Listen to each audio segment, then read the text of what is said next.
자, 오늘은 그 지식에 대한 얘기를 좀 하려고 해요.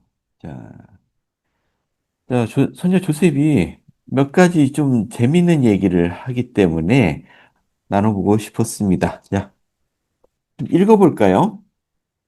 몰모니즘은 진리입니다. 다시 말하면 후기 성도들의 교리는 진리입니다. 거룩한 우리 종교의 첫째 되고 기본이 되는 원리는 우리가 제한 없이 혹은 제약을 받지 않고 인간들의 신조나 미신적인 관념에 의해 제지당하지 않는 가운데 모든 것과 모든 진리를 받아들일 권리가 있으며 그 진리가 우리의 마음과 정신에 분명하게 증명될 때, 그리고 그 진리에 대한 가장 높은 수준의 증거가 있을 때 그 진리를 받아들일 권리가 있다고 믿는 것입니다.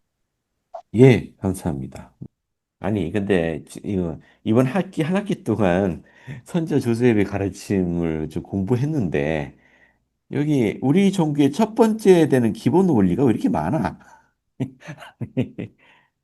뭐 주제 나올 때마다 이게 우리 종교의 첫 번째 기본 원리라고요. 근데 여기 또 진리를 받아들일 권리 이것이 우리 종교의 첫째 되는 원리랍니다. 우리 종교의 첫 번째 원리는 우리 복음의 첫 번째 원리인가요? 예수 그리스도를 믿는 신앙이죠. 음, 대체 근데 왜 선지자 조셉은 어, 진리를 받아들일 권리 이것을 첫 번째 원리라고 얘기했을까? 좀 더 한번 읽어볼게요. 자, 다음 문단 또 어느 분이 읽어봐 주시겠어요?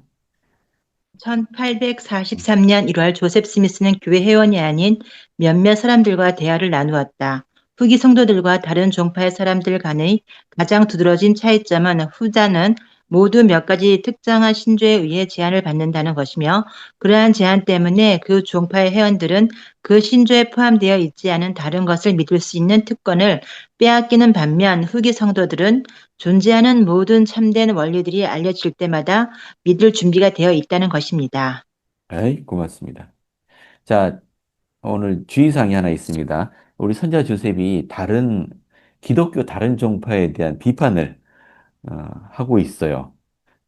좀 강력한 비판의 메시지가 들어 있습니다. 그거 좀 주의해 주시고요. 자, 이 말씀이 이해가 되세요? 다른 종파, 우리 후기 성도들하고 다른 종파들 간에 두드러진 차이점 하나가 있답니다. 이 다른 종파들은 모두 몇 가지 특정한 신조에 의해 제한을 받는데요. 거기에 비해서 우리 후기 성도들에게는 그런 제한이 없고 모든 참된 원리들이 알려질 때마다 믿을 준비가 되어 있다라고 합니다. 저희 교회는 네, 살아계신 선지자가 계시기 때문에 네, 그 시대에 따라 필요한 그 계시를 받으시잖아요. 네. 그런데 이제 타 종교는 거기에 이제 그 기존의 성경이나 거기 기록된 대로 그것에 대한 지식을 받아들이지만 그 이상 추가되는 것을 인정하지 않는다는 뜻인가요? 우리 교회처럼. 그렇죠. 그들은 신조라고 했는데 다른 기독교 종파들은 자신들이 무엇을 믿는다라고 미리 정해놓고 그것을 벗어나는 것을 모두 다 이단으로 취급합니다. 그의 반면에 후기 성도들에게는 그런 제한이 없다라고 이야기하고 있어요. 이것은 어떤 의미인가요? 다른 종파들은 자기들의 믿음 체계 이외의 것에 대해서 모두 다 이단으로 취급하는 반면에 후기 성도들에게는 그런 제한이 없기 때문에 후기 성도 입장에서는 이단이란 것은 없습니다. 그, 그, 네, 우리 교회가 다른 교회하고 다른 점에 대해서 확실하게 베드나 사도님이 지난번 몇 년 전 연차에 대해서 말씀하신 게 있는데, 네, 우리 교회가 일반 교회하고 다른 점은 음, 일반 교회에서는 그들의 인간들이 만들어진 어떤 그 학술적인 또 성서 연구회라든지 또는 인간들이 가지고 있는 단체를 통해서 그들은 하나님으로부터 성임을 받았다라는 주장을 하게 되지만 우리 교회에서의 차이점은 우리는 우리가 가지고 있는 신권이 바로 우리가 가지고 있는 일반 교회하고 다른 점이 신권이에요. 이 신권은 직접 손을 안수를 통해서 받아야 되는 것이고 그것은 하늘로부터 직접 내려와야 되는 것입니다. 소위 그게 정통이에요. 예수 그리스도 교회의 정통이 바로 그거예요. 그렇지만 일반 교회에서 가지고 있는 그들의 교리는 그들의 강론에 따른 것이고 그 인간들의 합의체에 의해서 인간들이 만든 조직에 의해서 그들은 성임을 하고 그것을 하나님으로부터 부름을 받았다는 얘기를 하고 있어요. 그렇지만 이건 굉장히 중요한 사실이에요. 하늘로부터 직접 그 손을 안수를 통해서 우리가 신권을 받는다는 것은 굉장히 중요한 의미이고 그것이야말로 가장 정확한 것이에요. 그렇습니다.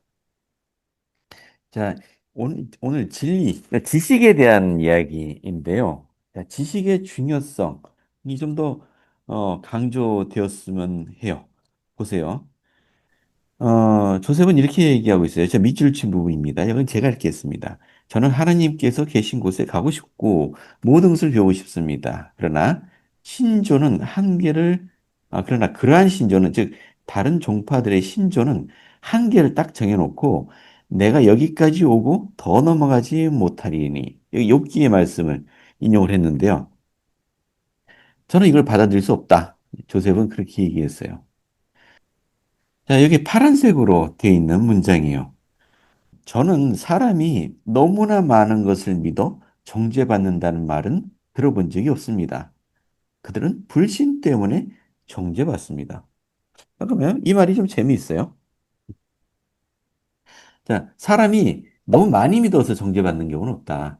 믿지 않기 때문에 정죄받는다는 거예요. 세상에 믿으라고 하는 것들이 굉장히 많은데 어떻게 생각하세요? 어떤 분이 있어요. 우리 후기 성도가 있습니다. 근데 이분은 참 많은 것을 믿어. 그래서 연초가 되면은 가서 점도 보시고요. 하여튼 가끔 절에도 가시는 것 같고, 가서 스님 말씀도 들으시는 것 같고, 이거 어떻게 생각하세요? 예, 너무 많은 것을 믿어서 정죄받지는 않는다. 근데 진짜 너무 많은 것을 믿어도 괜찮은 건가? 그죠? 우리 교회 지도자들의 말씀 말고 다른 지식들, 아까 예를 든 거는 이제 점 보러 간다든지 가끔은 다른 종교의 말씀도 한번 들어본다든지 하는 거, 그런 건 어떻게 생각하세요? 그런 좋은 말씀이나 책들, 음, 그 스님이라든지 이런 분들이 쓰시잖아요. 네. 예, 들으면, 좋다, 그렇구나, 이런 느낌은 들지만, 우리가 성신을 통해서 느끼는 그 영혼 깊숙까지 가슴이 부풀어오르고, 막 그런 느낌 있잖아요. 음, 그런 것은 그만큼 깊이 있게 그 기쁨은 못 느끼는 것 같아요. 네. 저는 불교의 법구경 이야기를 굉장히 좋아해요. 그래서 음, 법구경을 많이 읽었습니다. 그리고 불교의 음, 서적도 많이 읽었어요. 그런데 어쩌면 일반 기독교에서는 그 예수를 믿지 않으면 지옥 가기 때문에 석가모니도 지옥을 갔을 것이다 이렇게 이야기를 하지만 저는 그렇게 생각하지 않아요. 석가모니는 그 복음이 전해지기 전에 복음을 알기 전에 이미 스스로 그 인간으로서 깨달을 수 있는 최고의 경지에 이른 하나의 성인이에요. 그래서 그가 가르치고 있는 것은 그 예수 그리스도 복음 안에 다 포함되어 있고 그것이 어긋나는 것이 없어요, 별로. 그래서 주님께서 그렇게 말씀하셨어요, 저희들에게. 너희들이 지혜를 여기서도 배우고 저기서도 배워라. 그리고 서로 가르치라 이런 말씀도 하셨어요. 그래서 저는 어떤 진리가 있는 곳에서 우리가 진리의 마음을 열고 그 신앙기도 13조의 내용하고 일치하죠. 우리는 선하고 아름답고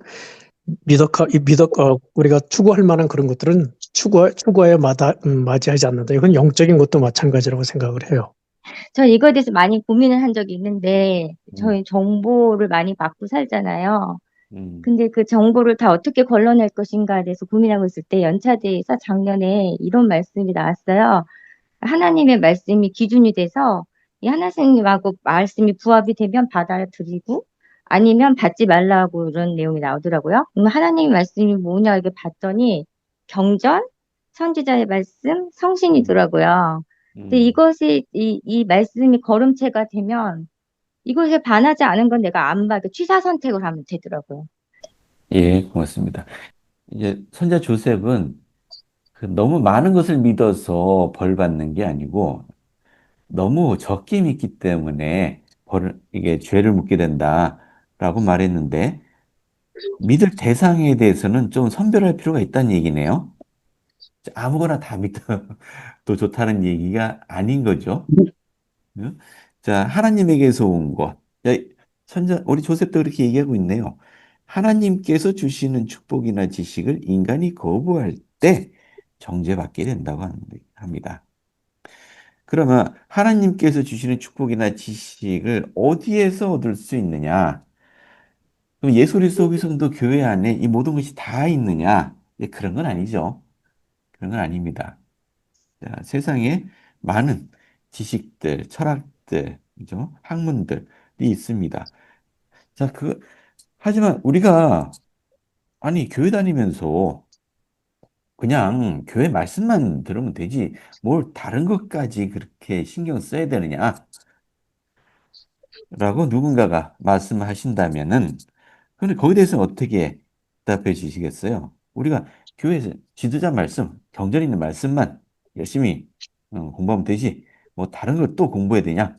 그 필요 없다. 우리 구원에는 필요 없다. 라고 말씀하시면은 어떻게 대답해 주실래요? 저는 이거에 대해서 좀 고민을 많이 했는데 음, 한동안은 이렇게 책을 많이 보라는 느낌을 너무 많이 받았어요. 그래서 음, 제가 음, 기도로 굳이 교회에 있는 건 봐도 너무 벅차는데 이걸 봐야 되냐라고 했을 때 음, 선지자나 다른 분들이 이런 거 책 안 읽었을 것 같으냐, 십이사도들이 책 안 읽었을 것 같으냐 이런 느낌을 받은 거예요. 그래서 음, 제가 나중에 알게 된 게 제가 어느 저기 외국분인데 스님이 쓰신 책이 되게 재밌었어요. 근데 음, 거기서 인용한 것이 연차대에 나온 거예요. 그 출처를 음, 얘기를 안 하신 거죠. 스님이 쓴 음, 것도 거기다가 연차대에다가 내용이 좋으니까 넣으셨더라고요. 깜짝 음, 놀랐고 데일 카네기 이런 것도 넣으시고 막 그러니까 어느 순간에 또 서울대 총장이 한번 그런 얘기를 하더라고요. 1kg를 팔려면 반경 5kg를 파야 된대요. 근데 저도 아, 보니까 경전의 한 구절을 제가 이해를 하려면 적어도 5가지 경험이 필요하더라고요. 그게 책이 됐든 직접 강연 경험이든 뭐 책을 통한 간접 경험이든 그래서 그냥 교회에서 나온 그것만 이렇게 계속 그것만 경전만 보면 사람이 꼰대가 되더라고요. 좀 그렇죠. 유연하지가 않은 것 같아요. 그래서 이제 예. 사람이 그 다양한 경험을 많이 하면 그만큼 그 내용이 숙지하기가 쉬워지는 거더라고요.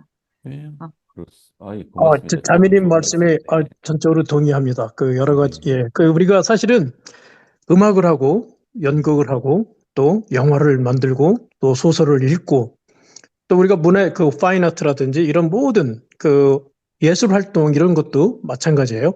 이런 것들은 사실은 우리 인간의 우리들이 가지고 있는 영적인 것을 고양시키기 위한 그런 요소들이잖아요. 그래서 우리가 여러분들이 결혼 상대의 최적의 상대를 찾으시려면 한 전문 분야에서 물론 그 능력 있는 것도 중요하긴 하지만 또 일하는 것 못지않게 인간적인 인성과 품성과 성품이 개발되어서 모든 이들에게 복음의 원리대로 행할 수 있는 그와 같은 조건을 같이 갖춘다면은 이건 뭐 이 세상에 최고의 신랑감 신부감이 될 수 있지 않겠어요? 그래서 우리가 한 가지 경전만 달달달 외워서 원리주의적이신 딱딱한 그런 것보다 인간적인 또 다른 경전에서 가르쳐 많은 예시를 주지 못하는 것들을 우리 삶의 이야기 속에서 우리들이 그런 걸 배우고 또 우리가 좋아할 만하고 또 아름다운 것들은 끝까지 다 우리 것으로 만들어주는 그런 자세가 오히려 더 그리스도를 따르는 사람들이 가질 수 있는 좀 더 진보적인 자세가 아닌가 이런 생각을 해보게 돼요. 그래서 후기 성도들은 열린 마음을 가지고 있어야 됩니다. 너무 편협해지면 안 돼요. 많은 사람과 대화할 수 있어야 되고요. 흔히 기독교인들이 보이는 그런 배타적인 태도, 그리고 들으려고도 하지 않는 그런 태도는 후기 성도들에게는 어울리지 않는 모습이라고 생각이 됩니다. 옛날에 성도의 네, 벗을 읽었을 때 네, 제가 놀란 점이 있었는데요. 그때 네, 되게 오래됐어요. 어떤 자매님이 발레를 하시는 자매님이었는데 음, 그분이 이제 성도의 벗에 글을 올렸어요. 이 음, 발레를 통해서 이 자매님은 주님에 대해서 많이 배웠다라고 하면서 간증을 하셨는데 이렇게 발레를 할 때 이렇게 도는 거 있잖아요. 서서 이렇게 네, 돌 때 이렇게 구심점이 참 중요한데 그 구심점 이렇게 발레를 계속하면서 구심점을 생각하면서 '아 우리 주님이 바로 구심점이구나.' 뭐 이렇게 배웠다고 복음에 대해서 음, 발레를 통해서 배웠고 간증이 더 강해졌다. 이런 글을 읽은 적이 있어요, 옛날에. 네, 음, 그리고 또 저 같은 경우는 이렇게 제 직업을 통해서 주님을 참 많이 배웠거든요. 음, 주님의 사랑, 그리고 주님은 이런 아픈 사람들에게 어떻게 대하셨을까? 이렇게 많이 배웠어요. 아마 노 형제님도 지금 의료인이시니까 그런 아프신 분들을 치료하시면서 주님에 대해서 많이 배우셨을 것 같은데요. 그 직업이나 아니면 좋은 책들 이런 걸 통해서도 진리를 배우는 것 같아요. 그 지구 전체 자체가 우리가 진리를 배우는 장소 인 것 같아요.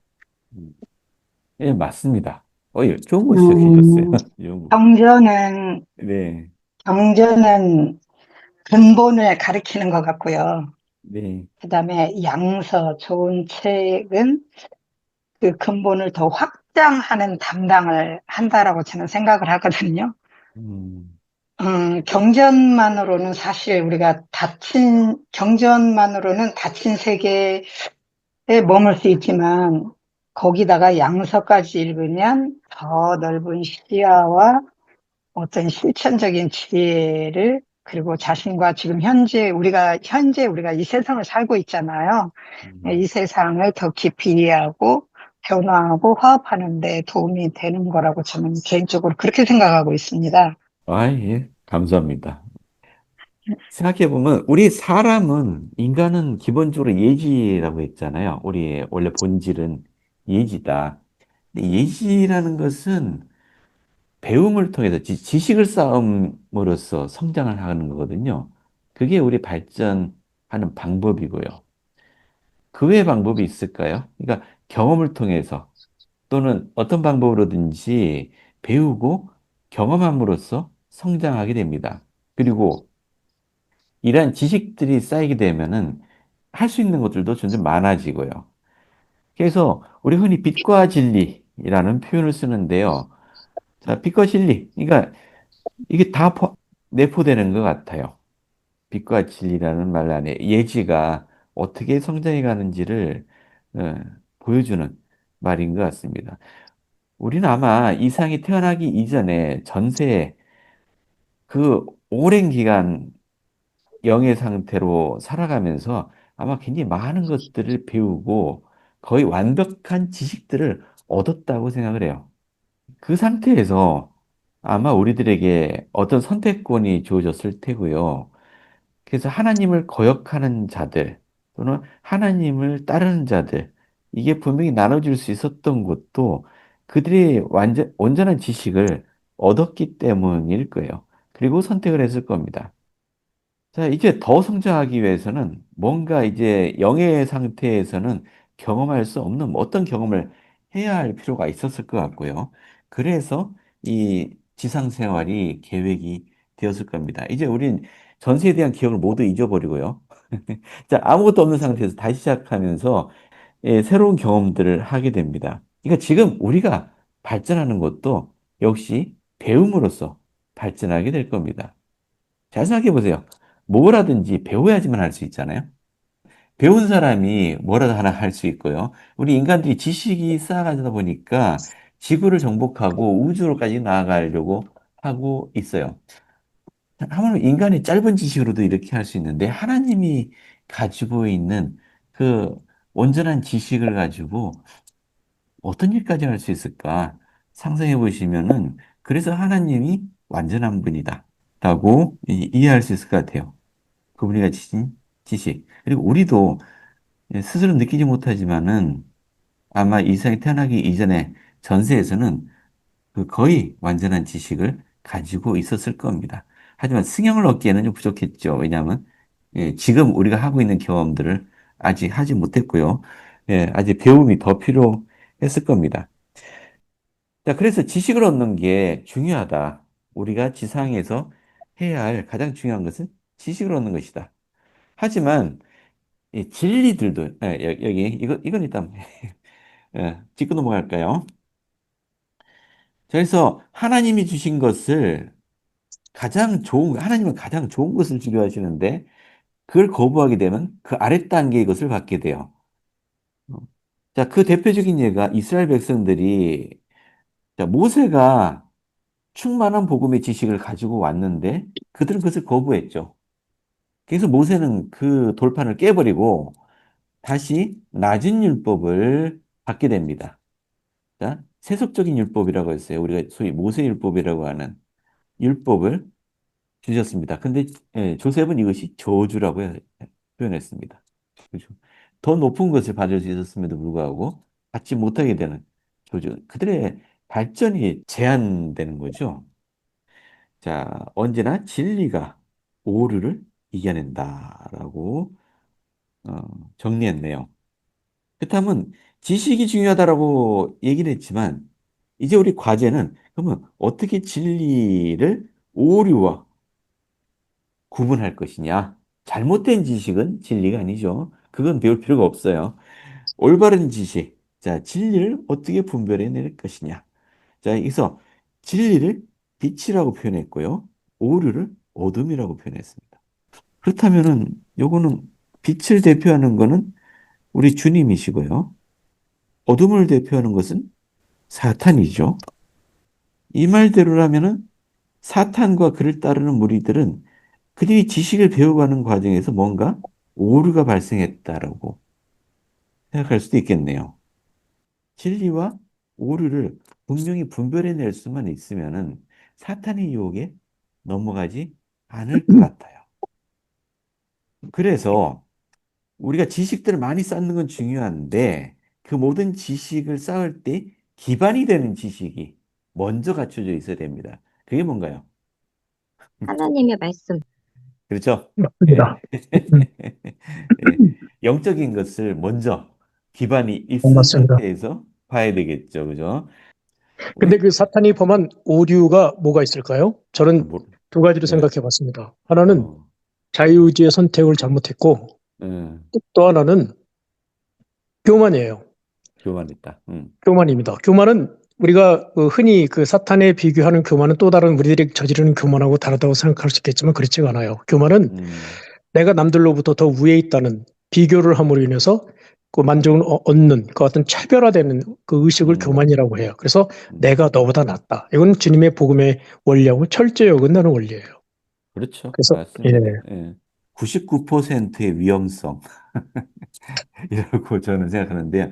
100%가 아니고 99%의 1% 부족한 점이 지금 루시퍼의 문제가 아닐까 싶어요. 이것이 그를 교만하게 만든 게 아닐까. 완전히 이해했으면 교만해지지 않을 텐데 어중간하게 아니까 자신이 가진 지식에 자신감을 갖고 자기가 할 수 있는 능력들이 많아진 것에 의해서 교만해지고 이게 하나님이 보시는 시각을 완전히 갖지 못한 것이 아닐까라는 생각이 듭니다. 한번 좀 읽어볼까요? 지식은 생명과 하나님을 섬기는 일에 필수적입니다. 지식이 생명과 구원에 필요하지 않다고 가르치는 제사와 성직자들에게는 화가 있을 것입니다. 사도들을 없애고 지식을 없애버리면 여러분은 자신이 지옥의 정죄를 받기에 마땅하다는 것을 알게 될 것입니다. 지식은 계시입니다. 모든 형제 여러분, 이 중요한 비밀에 귀 기울이십시오. 지식은 구원에 이르는 하나님의 권능입니다. 지식은 암흑과 불안과 의심을 없애주기 때문에 지식이 있는 곳에는 이러한 것들이 있을 수 없습니다. 지식 안에는 힘이 있습니다. 하나님께서는 더 큰 힘을 갖고 계시기 때문에 다른 모든 존재들을 굴복시키는 방법을 아십니다. 그분은 모든 자를 다스릴 힘을 갖고 계십니다. 감사합니다.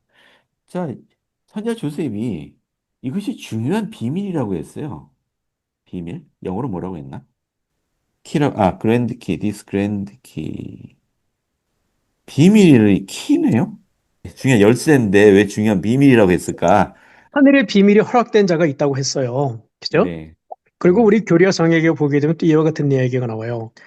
빛으로 가득 찬 그 몸은 모든 것을 이해하나니 여기서 우리가 이해하고는 빛을 받는 지식은 다 성신으로부터는 진리고 그것이 바로 지식이에요. 저희들이 얻는.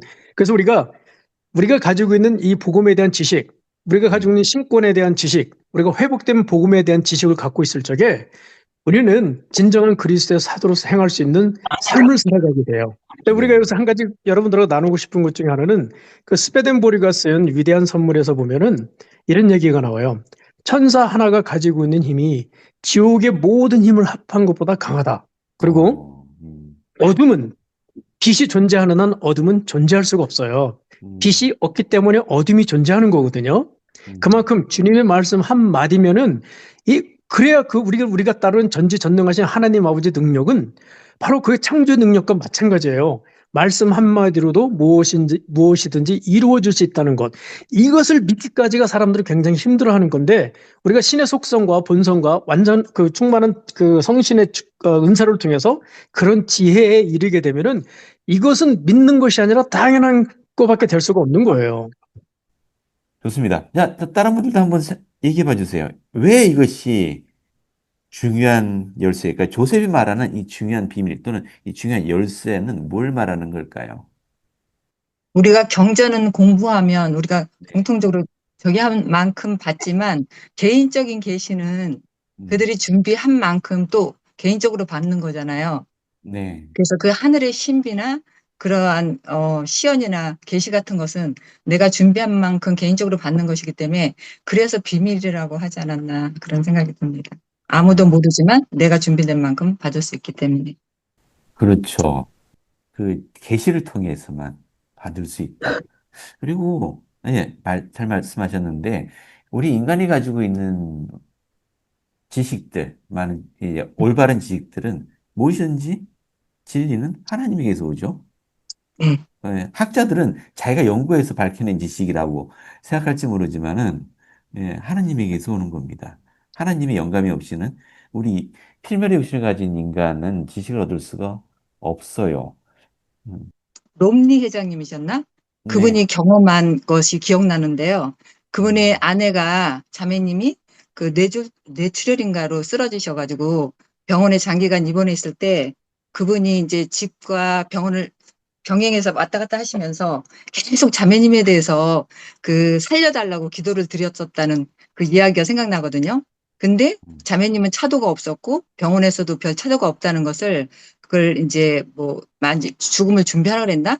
제 기억에는. 그러니까 이제 이 회장님은 계속 자매님을 살려야겠다는 생각 때문에 온 마음을 다해서 기도를 했는데 어느 날 이제 그분이 힐라멘서를 읽다가 그 힐라멘서에 나온 니파이가 그 니파이 백성들이 너무 사악하니까 주님께서 이제 멸망할 거라고 했을 때 그들에게 한 번 더 기회를 달라고 멸망시키지 말고 기근으로 깨닫게 해달라고 그렇게 강구하잖아요.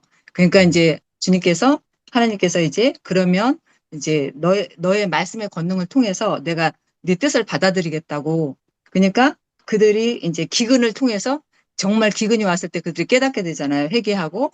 그랬을 때 신라면에게 아니 니파에게 하나님께서 너는 내 뜻에 반하는 기도를 하지 않기 때문에 네 말씀의 권능을 통해서 이 산을 저 산으로 옮기라 하면 옮겨질 것이고 너의 권능을 실어주셨잖아요. 근데 그 내용을 읽으면서 옴니 회장님께서 갑자기 불현듯 그 생각이 났었대요. 그래서 지금은 이제 내 인간적인 마음의 중심으로 아내를 살리고 싶은 그 마음 때문에 계속 살려달라는 기도만 했지만 주님의 뜻에 맡겨야 된다라는 것을 그때 깨닫고 기도의 이제 그 방향이 바뀌었던 거예요. 그랬는데 갑자기 강한 영을 통해서 그분이 다시 병원으로 달려가서 자매님을 위해서 기도했는데 자매님이 눈을 뜨셨다고. 그 기사를 읽고 저는 그 내용이 굉장히 제 인생에도 큰 영향을 줬거든요. 제가 힘들 때마다 어떤 것을 떠올리면 내가 지금 내 중심으로 내가 바라고 있지 않나라는 생각 때문에 하나님 뜻에 맡겨야 되는데 인간적인 그 두려움 때문에 지금 내 뜻에 맞추고 있지 않나 그런 걸 돌아보게 되더라고요, 자꾸.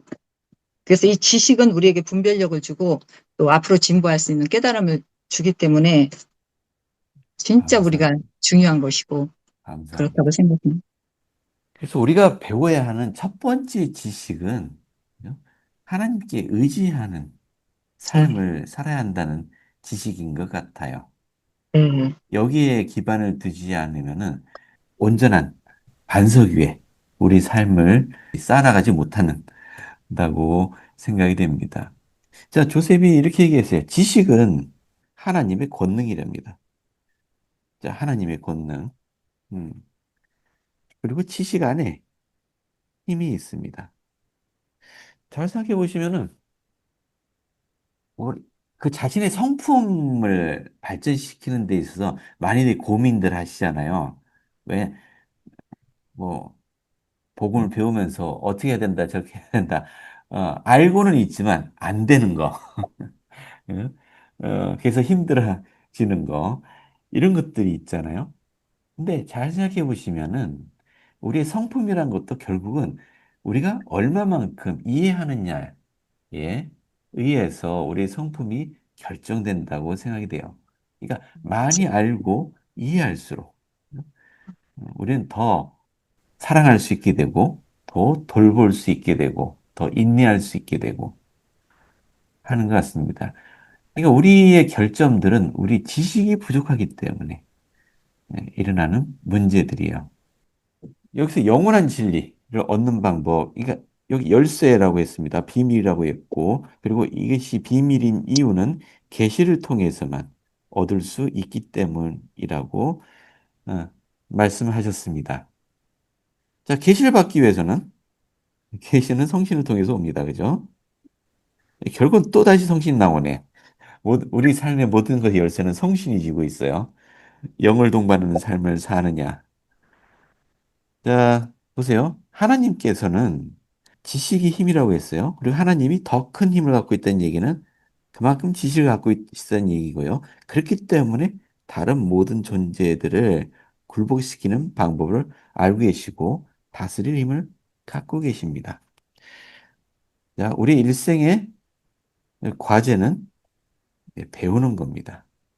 자, 우리 교례 생각이 있는 말씀이네요. 이 생에서 우리가 얻는 예지의 원리는 어떠한 것이든지 부활 때에 우리와 함께 일어나리라. 그리고 만일 어느 사람이 이 생에서 자신의 부지런함과 순종을 통하여 다른 사람보다 더 많은 지식과 예지를 얻는다면 장차 올 세상에서 그만큼의 유익을 얻으리라. 네, 감사합니다. 자, 여기 잘하시는 성부잖아요. 그래서 부지런히 배우고, 자, 예지를 얻어라. 네, 여기 예지를 뭐라고 표현하면 좋을까요? 지혜라고 해도 될까요? 지식, 지혜. 이 지식이 내면화되면 지혜가 되잖아요. 근데 한 가지 이 성구에서 제가 눈에 거슬리는 게 있어요. 눈에 거슬린다고 하면 어떻게 생각할지 모르겠지만 제가 볼 때 좀 이상하게 느껴지는 게 하나 있는데 왜냐하면 어느 사람이 이 생에서 부지런함과 순종을 통해서 다른 사람보다 더 많은 지식과 예지를 얻는다면 장차 올 세상에서 그만큼 유익을 얻으리라. 그러면 다음 세상에서 다 똑같지 않다는 걸 내포하고 있잖아요. 예를 들어서 우리는 예수 그리스도 예수님처럼 그 정도 위대한 일은 하지도 못했을 뿐더러 아브라함처럼 자기 자녀를 바치라고 할 정도의 그런 시련을 겪어본 적도 없고요. 물론 나름대로 우리 삶의 시련들을 어느 정도를 겪지만은 사람마다 경험하는 게 다 다르고 그러니까 배우는 것도 다르고 지상에서 우리가 얻은 예지들도 다 다를 텐데 그런데 해 영광에서 똑같은 과 영광을 얻는 게 맞나? 그게 가능한가? 라는 생각이 들었어요. 제 질문 이해가 되세요? 아, 네. 네, 예, 충분히 이해되는데, 예. 근데 우리가 이런 예를, 루시퍼의 예를 한번 들어볼게요. 루시퍼는 타락하기 이전에 그는 음, 성령의 단계에 이른 존재였고 아름다운 존재였어요. 그죠? 음, 해 왕국에서도 등급이 세 등급으로 나눠져 있듯이 또 음, 우리 인간 사회에서도 사실은 이 등급을 나누자면 빛이 얼마만큼 그 사람이 갖고 있느냐에 따라 등급을 나누게 되면 이것이 어떻게 분류가 될지 모르겠지만 분명히 빛을 가지고 있는 그 능력은 그 본인이 가지고 있는 빛은 전부 다 다를 거라고 생각해요. 그래서 천국에서는 해외 왕국에서는 본인이 가지고 있는 빛에 따라서 그만큼의 빛을 내는 것이고 그렇더라고 우리가 많은 빛을 가진 자가 적은 빛을 가진 자를 멸시하는 자 절대 그런 일은 없을 거예요. 왜냐하면 일단 영원한 진보의 그 선상에 있는 모든 그 축복을 받은 자들은 비록 아주 작은 시작이었지만 그들은 결국은 영원한 진보를 통해서 똑같이 될 거기 때문에 그건 시간 문제지 별 커다란 그 차이는 없다고 저는 그렇게 생각을 해봤어요. 그러니까 비교할 필요 없다. 왜냐하면 결국 모두가 다 충만한 그럼요. 상태가 될 것이고, 그렇죠. 저는 이번에 AI 보면서 느낀 게 AI가 엄청 똑똑하잖아요. 지식 면에서는 엄청난데 엔비디아 총수가 이제 AI에게 몸을 줘야겠다 이런 말을 하더라고요. 그래서 몸을 줘야지 이제 얘네들이 업그레이드가 된다는 걸 아는 것 같아요. 근데 우리가 언제 배울 수 있느냐면 이제 예전에 누가 이런 이야기를 하더라고요. 우리가 영의 세계에 있을 때는 사과라는 거에 대해서 배운대요. 그런데 이제 정말 먹어본 거는 육신이 있어야지 먹어볼 수 있는 거잖아요.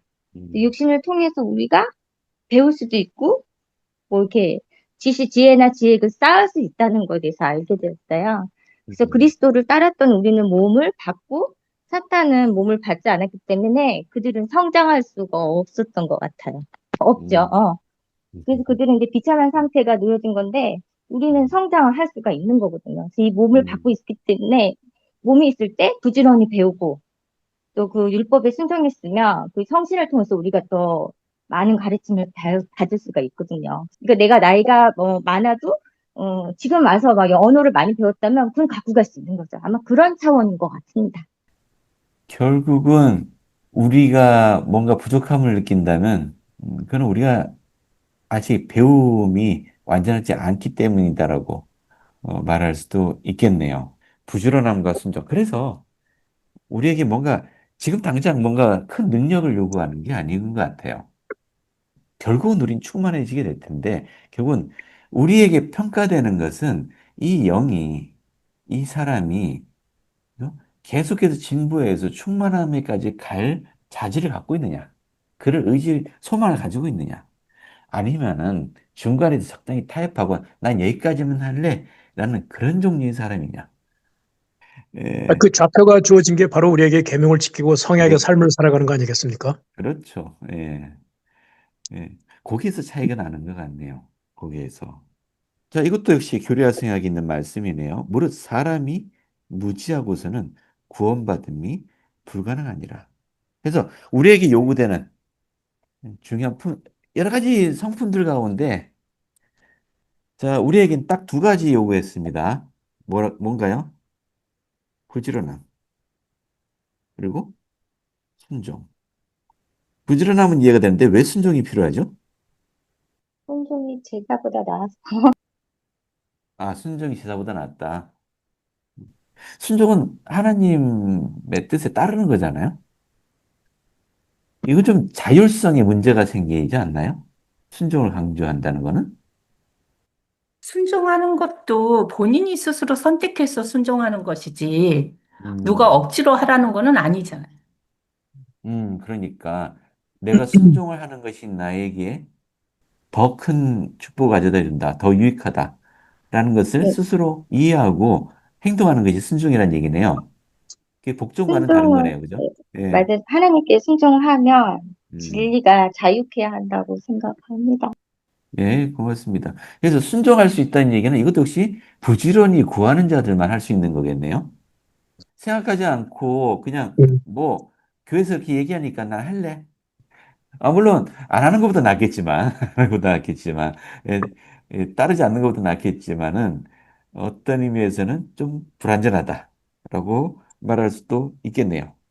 주님은 네. 공평하시기 때문에 그 네. 순종의 법을 강조하셨지만 그 순종에 따른 축복도 분명히 말씀해 주셨어요. 그러나 우리 인간은 음, 자유의지를 통해서 불순종을 택할 수도 있는 거예요. 그렇지만 음, 주님께서는 분명하게 선을 그어 놓으셨잖아요.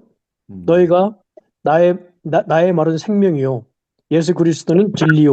지니 우리가 그와 같은 말에 순종하고자 한다면 그 신앙의 기초가 아닌가 이런 생각을 해보게 돼요. 우리가 불순종하고 자꾸 자기 자신의 지혜로서 하나님을 재단하려고 하고 의심을 하면서 우리가 참된 신앙을 얻기에는 굉장히 힘든 길이 될 것 같아요. 그래서 이제 제가 떠오르는 생각이, 여러분들 그 좋은 책들도 많이 읽으시고, 뭐 인터넷에서 검색도 하시고, 모르는 거 있으면 AI한테도 물으시고 하면서 경전에 대한 이해를 더욱더 깊어지게 하면서 그렇게 쌓은 것들을 우리 요 시간에 이렇게 모였을 때 또 나누시고, 또 다른 분들에게도 도움이 되고 하는 그런 시간이 되면 어떨까? 이게 우리 그 일생 동안 계속 반복되는 과정이 되면 어떨까 하네요. 여러분, 정기회원에 부지런히 참석하세요. 저도 여러분들 통해서 배우니까요. 이 시간 좋은 것 같아요. 더 말씀하실 분 말씀해 주세요. 오늘날에는 조셉 스미스의 시대에도 그렇지만 그보다도 훨씬 더 많은 일이 정보가 넘쳐나는 시대잖아요. 네. 그래서 뭐 우리가 흑백으로 딱 논리가 딱 주어진다면 쉽게 우리가 이것이 옳고 이것은 오류라고 판단할 수 있지만 요즘처럼 인공지능으로 만들어낸 그 딥페이크 영상이라든지 가짜 뉴스 허구의 스토리가 넘쳐나거든요.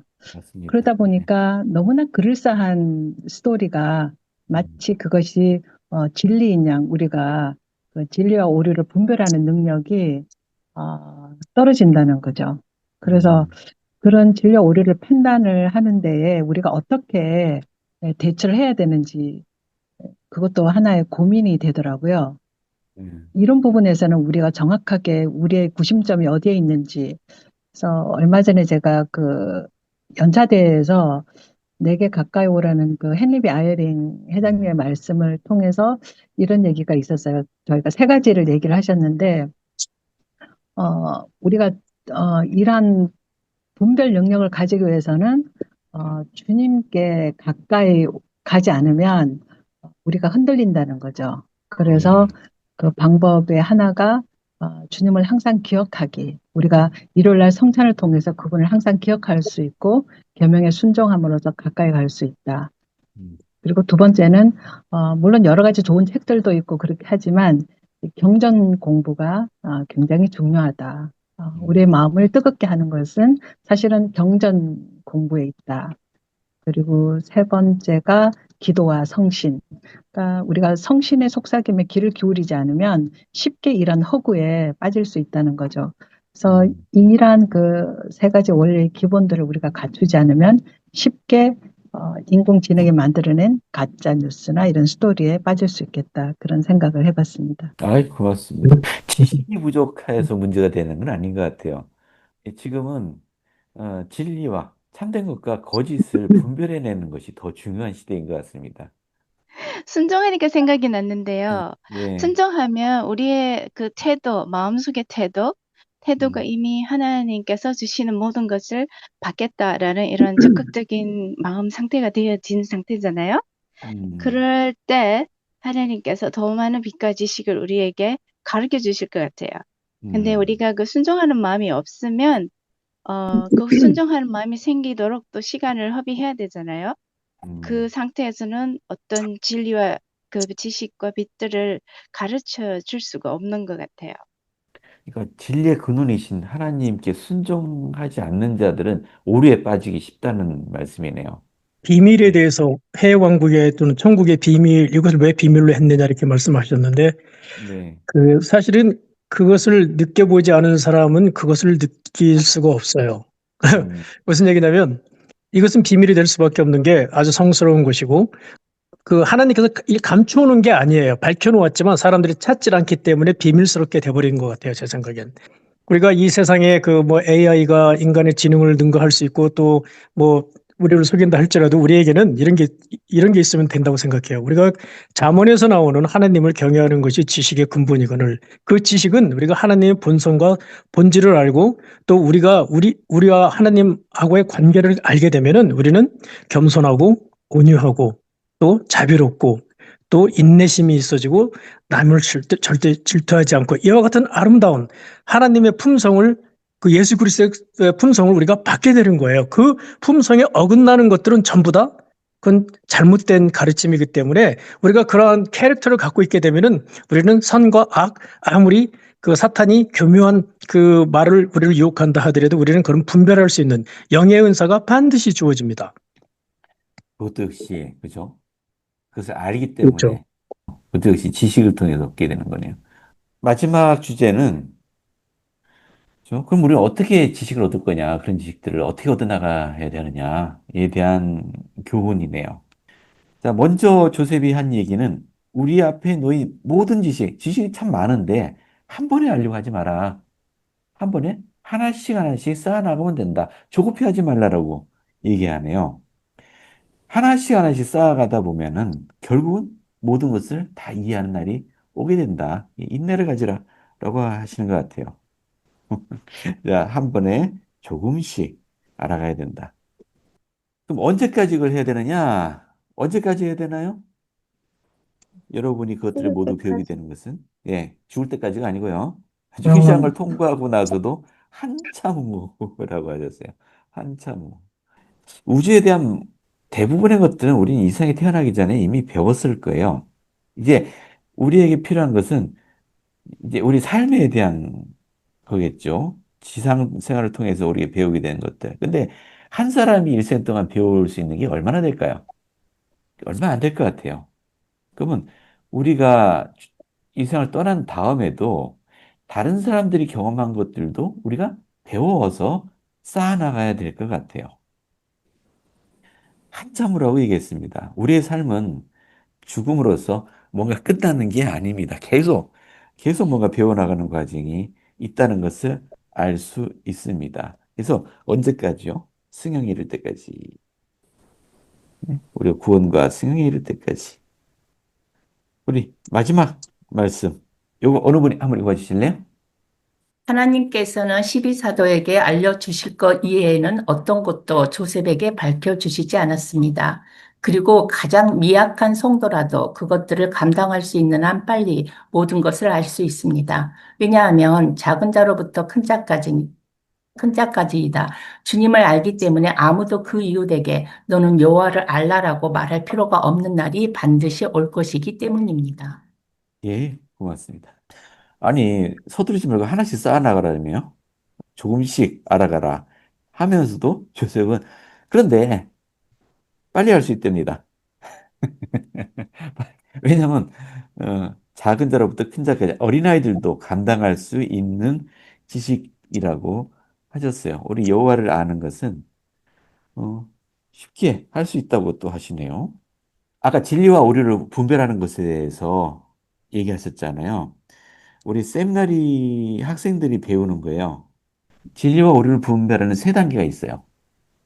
예를 들어서 복음의 진리에 대한 확신을 갖지 못한 사람이 예를 들어서 리차드 도킨스의 그 이기적 유전자를 읽었다.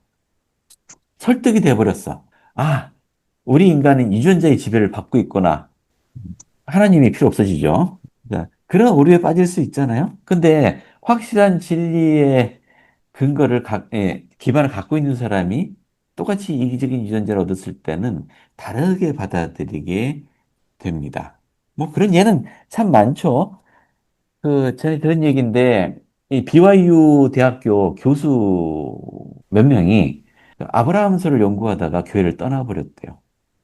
그 이유인즉슨 알면 알수록 조셉이 아브라함서를 번역했다는 걸 믿을 수가 없게 된 겁니다. 이건 거짓말이다. 전에 한번 이야기 다룬 적 있죠, 제가? 지금 남아있는 아브라함서의 일부분이라고 생각되는 아주 파피루스 조각만 남아있어요. 나머지는 없고. 근데 그 조각들을 번역해 보니까 조셉의 번역과는 달라요. 굉장히 비판을 많이 합니다. 조셉은 사기꾼이다. 거짓말이다. 자, 그래서 세상적인 지식으로부터 접근한 사람들은 그렇게 판단할 수 있습니다. 하지만은 하나님의 말씀이 들어있다는 것을 깨닫게 되고 조셉은 자기가 번역했던 얘기를 한 적이 없거든요. 하나님의 권능으로 이것을 세상에 내놓았다고 얘기했지 자기가 번역했다는 얘기는 한 적이 없어요. 그리고 아브라함서의 그 학자들이 비판했던 그들 가운데도 조셉의 번역과 학자들의 번역이 일치하는 것들도 있어요. 그것도 묘하잖아요. 아예 사기꾼이면 일치하는 게 어떻게 있을 수 있나요? 그래서 영적인 것으로부터 먼저 접근하는 사람들은 아브라함서에서 보이는 그 오류라고 하는 것을 다른 시각에서 보게 됩니다. 자, 그래서 한번 정리해 볼게요. 아까 세미나리의 학생들이 배우는 이 진리와 오류를 분별하는 세 단계가 있다고 했잖아요. 그래서 우리 의심을 가져다 주는 어떠한 지식, 주장, 또 이런 것들을 접하게 되었을 때, 자, 첫 번째, 자, 신앙으로 행하라라는 말이 있어요. 신앙으로 행하라. 또는 신앙으로 받아들여라. 자, 이 얘기는 의심이 먼저 내 모든 것을 흔들게 되기 전에 먼저 내 신앙의 내 뿌리부터 먼저 살펴라. 내가 처음에 이 복음을 믿게 되었을 때 그 이유가 무엇이었는지를 다시 한번 상기해 보라고 하셨어요.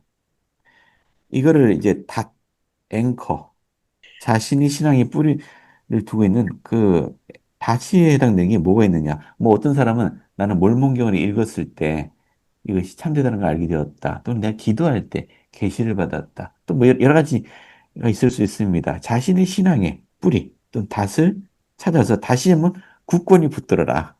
자, 의심에 먼저 넘어가기 전에 먼저 내 신앙의 뿌리부터 먼저 살펴서 흔들리지 않도록 스스로 만들어라. 자, 두 번째는 영원한 시각에서 다시 검토해라.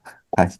이건 교재에 있는 대로 다시 말씀드리고 영원한 시각에서 질문을 재편해라. 전에 세월호 사건 발생했을 때 어떤 형제가 이렇게 얘기했어요. 하나님이 살아계시다면 어떻게 그런 일을 하실 수 있느냐? 그걸 방치하실 수 있느냐? 라는 그렇게 얘기를 했어요.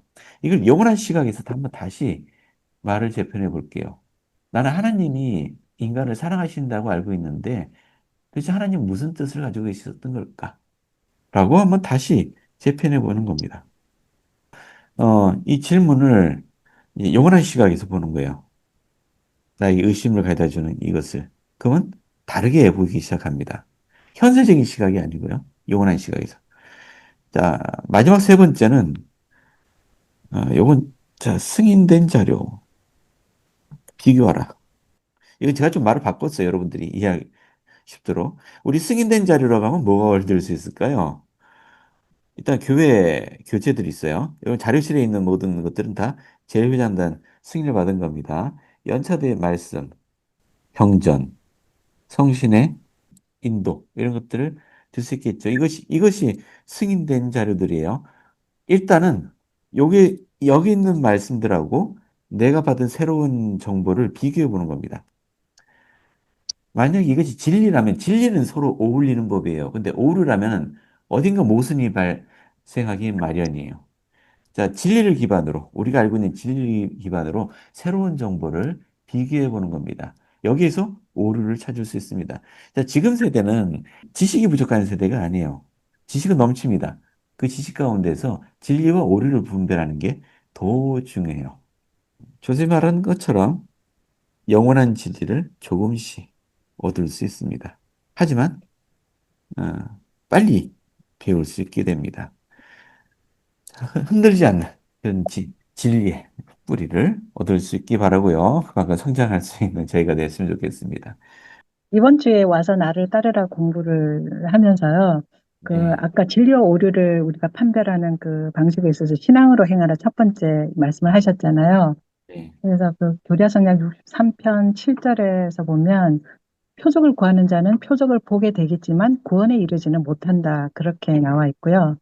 우리가 신앙은 표적으로 인하여 오지 아니하고 믿는 자들에게는 표적이 따른다. 그렇게 나와 있더라고요.